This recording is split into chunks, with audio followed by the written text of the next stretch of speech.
आज की कहानी है थप्पड़।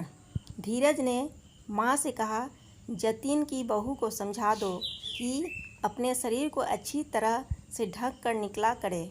जवान और खुला शरीर बूढ़ी आंखों में भी गलत भावना भर देता है। इतना कहकर धीरज बाहर चला गया, परंतु माँ का चेहरा तन गया। उसने तिरछी निगाहों से दीपाली की ओर देखा, जो सिर झुकाकर चावल चुन रही थी।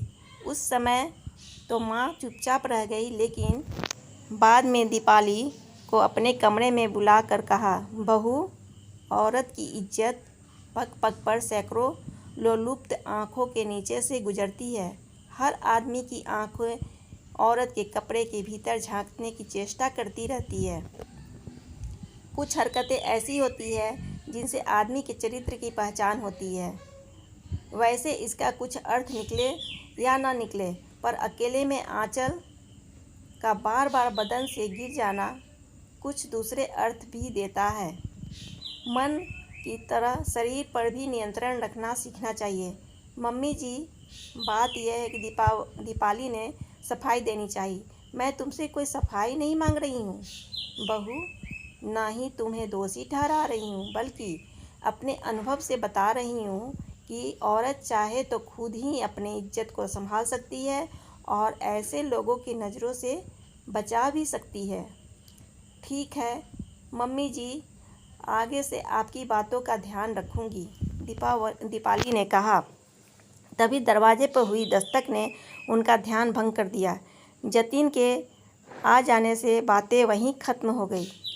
पति के आने पर दीपाली राहत महसूस कर रही थी। अभी इस घटना को बीते 4-5 दिन ही हुए थे कि एक और विवाद ने जन्म ले लिया। हुआ यूँ कि दीपाली स्लीवलेस गाउन पहने बाथरूम से निकल रही थी कि अचानक डाइनिंग हॉल में धीरज उससे टकरा गया। बेचारी दीपाली फुर्ती से अपने कमरे में चली गई। माँ, धीरज को एक और मौका मिल गया था कि मुझे छोटी बहू का व्यवहार ठीक नहीं लग रहा है। अभी बच्ची है, अपने आप समझ आ जाएगी, माँ ने बात को ख़त्म करते हुए कहा।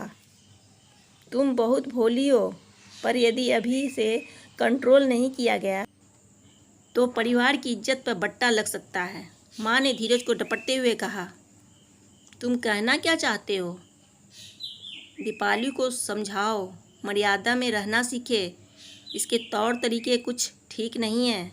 दीपाली दरवाजे के पास खड़ी होकर अपने जेठ और सास के बीच हो रही बातें सुन रही थी। उसे समझ में नहीं आ रहा था कि उससे ऐसी कौन सी गलती हुई है जिससे उसकी सास और जेठ उसके चरित्र पर संदेह कर रहे हैं। उन सारी बातों ने जैसे दीपाली के चेहरे से हंसी छीन ली। हमेशा खुश रहने वाली दीपाली बुझी बुझी सी रहने लगी। उसे समझ नहीं आ रहा था कि अपनी व्यथा किससे कहे। जेठ उस पर अपरोक्ष रूप से लांछन लगा रहे थे और उसकी सास, जो एकदम पुराने ख्यालात की थी, उसे रोज़ औरत की मर्यादा का पाठ पढ़ाती रहती थी। एक बार तो उसके मन में आया कि वह जतिन से सब कुछ बता दे, परंतु दोनों भाइयों में बेहद प्रेम था और वह प्रेम कहीं उसके कारण टूट कर बिखर न जाए, इसलिए वह चुप थी। वह अपनी मन की बात जेठानी सुधा से भी कहकर क्या करती? उसके लिए तो उसका पति परमेश्वर था। रात में जब जतिन कमरे में आए तो वह एक तरफ मुंह किए पलंग पर चुपचाप लेटी हुई थी। जतिन ने पूछा, क्यों, तुम्हारी तबीयत खराब है क्या? दीपाली ने कहा, नहीं, ऐसी कोई बात नहीं है, बस नींद आ रही है। परंतु जतिन समझ गया कि दीपाली परेशान है। उसके मन में छिपे भाव चेहरे से साफ साफ व्यक्त हो रहे थे। इतना उदास तो उसने दीपाली को कभी नहीं देखा। उस समय जतिन ने दीपाली से कुछ भी कहना ठीक नहीं समझा। अगले दिन रविवार था। जतिन ने दीपाली के साथ फिल्म देखने और बाहर घूमने का प्रोग्राम बनाया। जतिन ने सोचा कि दीपाली घर के अंदर ही बंद दुनिया में रहते रहते उब गई है, इसलिए उदास है। कॉफ़ी हाउस में कॉफ़ी पीते हुए अचानक जतिन ने दीपाली से उसके उदास रहने का कारण पूछा। जतिन ने कहा, मुझे 2-4 दिन के लिए ऑफिस के काम से बाहर जाना है। जब तक तुम अपनी मन की बात नहीं बताओगी, मैं निश्चिंत होकर नहीं जा पाऊँगा। लेकिन जब दीपाली ने सारी बात बताई तो जतिन अवाक रह गया। उसे विश्वास नहीं हो रहा था कि दीपाली जो कह रही है वह सच है। उसके भैया तो एक सुलझे हुए गंभीर आदमी हैं। वह अपने छोटे भाई की पत्नी पर ऐसा लांछन कैसे लगा सकते हैं। अगले दिन जतिन ऑफिस के काम से मुंबई चला गया। उसके जाते ही दीपाली ने अपने जेठ के व्यवहार में अजीब सा परिवर्तन देखा। कल तक उसके चरित्र का लांछन लगाने वाले धीरज ने 2 दिनों के लिए ऑफिस से छुट्टी ले ली और अधिकांश समय दीपाली के आसपास घूमने लगा। कभी वह किचन में कुछ लेने के बहाने आ जाता तो कभी ड्राइंग रूम में टीवी देखने के बहाने। उसके कमरे की ओर नज़रें टिकाए रखता। दीपाली को धीरज की यह बदली हुई मानसिकता समझ में नहीं आ रही थी। अगले दिन सुबह अचानक माँ की तबीयत खराब हो गई।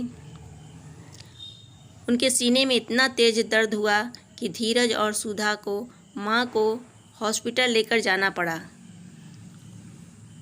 लगभग 4 घंटे बाद धीरज अकेले घर लौटा और दीपाली से चाय बनाने को कहा। दीपाली जैसे ही टेबल पर चाय रखकर जाने लगी, धीरज ने उसका हाथ पकड़ लिया और अपनी तरफ खींचने लगा।